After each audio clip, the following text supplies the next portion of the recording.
Well, as you know, we're into the series of spiritual warfare. The last couple of weeks we gave you an introduction of what spiritual warfare is. We talked about how we are a part of the battle. This is I think, a very critical series.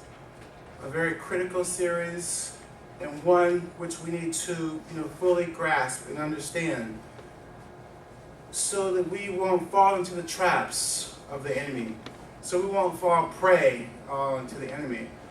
And so, you guys,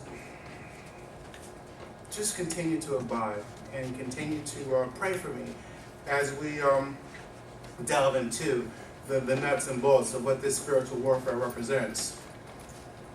So the text that we're going to use today is found in 2 Corinthians. And it's 2 Corinthians chapter 10.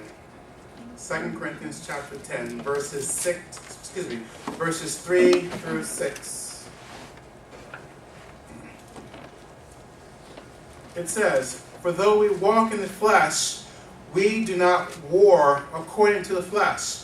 For the weapons of our warfare are not carnal," which is worldly, "but mighty in God for pulling down strongholds, casting down arguments, and every high thing that exalts itself against the knowledge of God, bringing every thought into captivity to the obedience of Christ."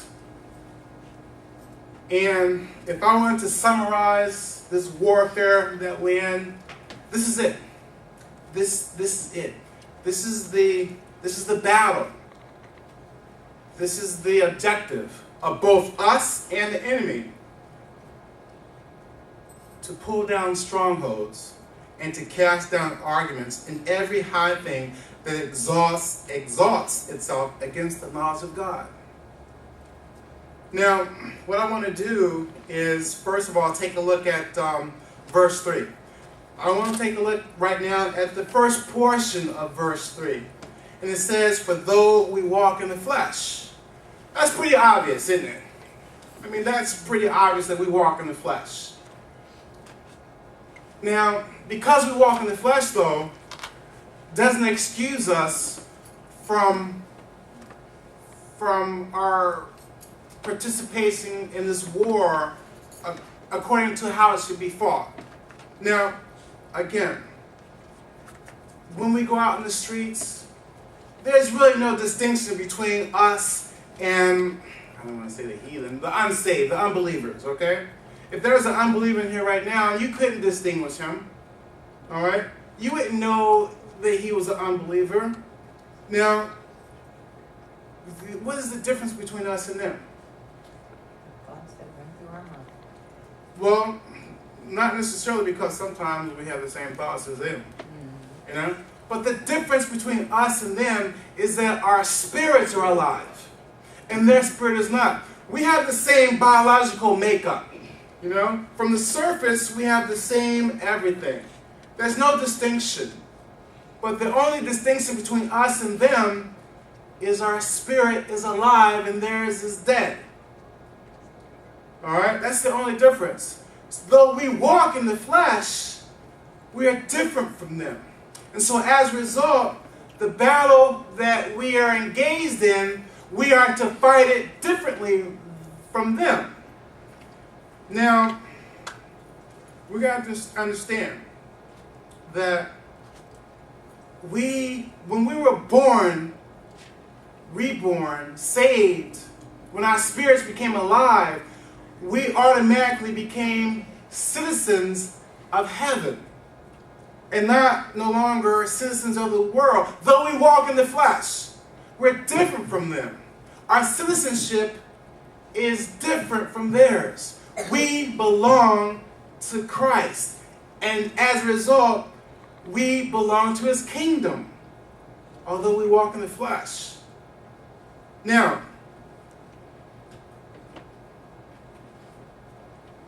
the world is going to hate us because of that. All right? Why are they going to hate us because of that? Because they hated him first. Christ said, if they hated me, they're going to hate you too. Right? If they hated me, they're going to hate you too. Now, why would they hate you? Because you're trying to proclaim his word to them, right? You're engaged in this spiritual warfare. You're trying to bring them over on our side. But they're not of us, are they? Huh? The enemy has them. And so as a result, they're going to hate that interaction with us. And so that's not we shouldn't be surprised at that. Right? Because God said, if they hated me, they're going to hate you too. And he also says in John, he says, I have given them your word, and this is in John 17, and the world has hated them because they are not of the world. Just as I am not of the world. Again, he says the same thing in verse 16. They are not of the world, just as I am not of the world. So there's going to be a natural hatred for us of this world. That's an automatic thing. And if the world does not hate what you're doing, then you're doing something wrong. If the world loves you, if all the world is just enamored with you, then you're doing something wrong. Because Christ said that the world will hate you. So that should give you an indication of the fact that we are going to be disliked, if you will, if we're doing what we're supposed to be doing. If we're if we tell our neighbor about Christ, if we share our faith with them, that's exactly what's going to happen. Our citizenship is in heaven. Though we are in the flesh, though we are walking on this earth, our citizenship is in heaven. In Philippians chapter 3, it says the same thing. Our citizenship is in heaven. It says we are fellow citizens with the saints and members of God's household. We're different from them. Absolutely, totally different from them. So what's the first thing we try to do, though? Blend in with them, right? We try to act like them. We try to be like them for the purpose of them what? Liking us, right? Huh? But what did he say? That's contrary to what God said. He said, you are not of the world, and because you are not of the world is going to hate you. But we try to flip that and be of the world so the world can like us, right? It's exactly what we do. I don't want them to talk about me because I don't want them to say I'm some Jesus freak. Right? Come on now, that's the truth. And deep down in our heart, we don't want them talking about us. We want them to like us, don't we? Huh? We want to jump ship on the other side. Not really, but we want to be at ease. We don't want to rock the boat. We don't want to ruffle any feathers. We don't want anyone to whisper about us, about our faith. Do it. Huh? No, not at all. Are we scared? Huh? Are we scared? Huh?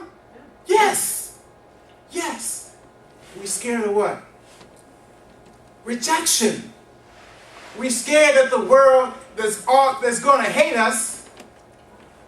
Well, we scared that that's what's going to happen, that they're going to reject us. But that ought not to be so. Because they're supposed to. That's the game plan. We're not of the world. Our citizenship is not here. Our citizenship is in heaven.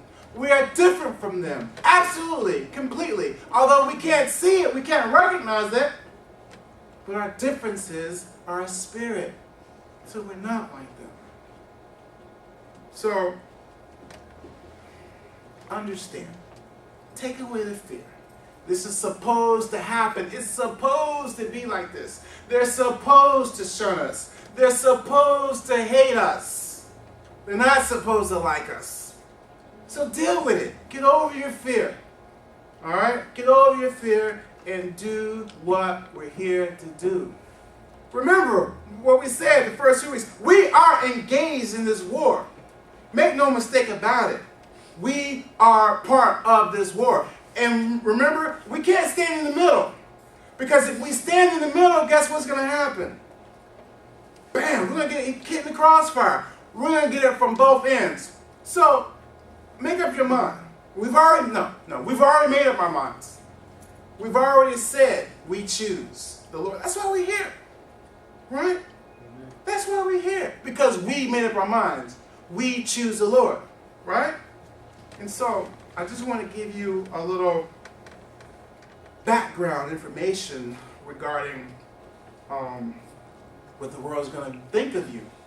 As you go out, as you proclaim your faith, as you share your testimony with the unsaved, this is what's going to happen.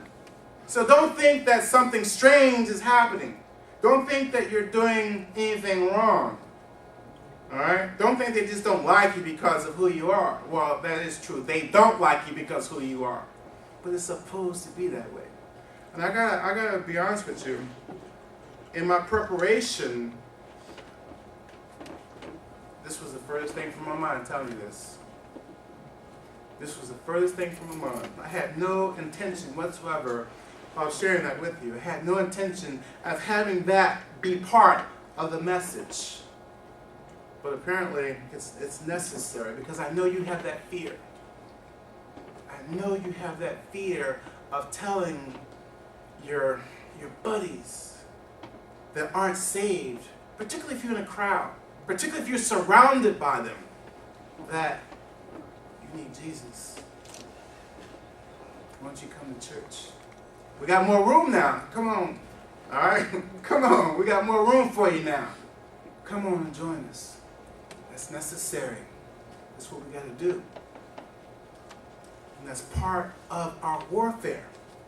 I'm going to share that with you.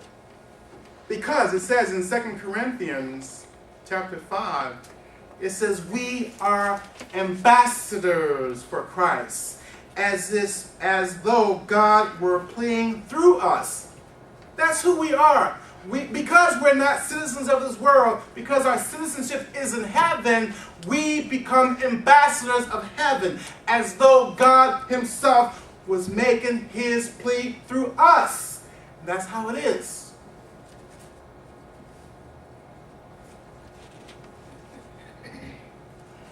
That's how it is. How are you guys in your ambassadorship? Huh? Are you delivering the message of the King to this other world? Huh? Well, but understand, we are his ambassadors. What does an ambassador do? The ambassador takes the message of the King, right? He doesn't take his own message. He takes the message of the King, and what does he do? He delivers it into the country in which he's assigned. So we're not assigned specific countries, no doubt, but we are assigned people. We are assigned people that's within our sphere of influence. There are people that God has placed us around that he's directing us to deliver his message to, as his ambassador, as if God himself was making his plea through us. And that's exactly what it is. That is exactly the scenario. Make no mistake about that. That's how important we are. We are his ambassadors, representing the kingdom of God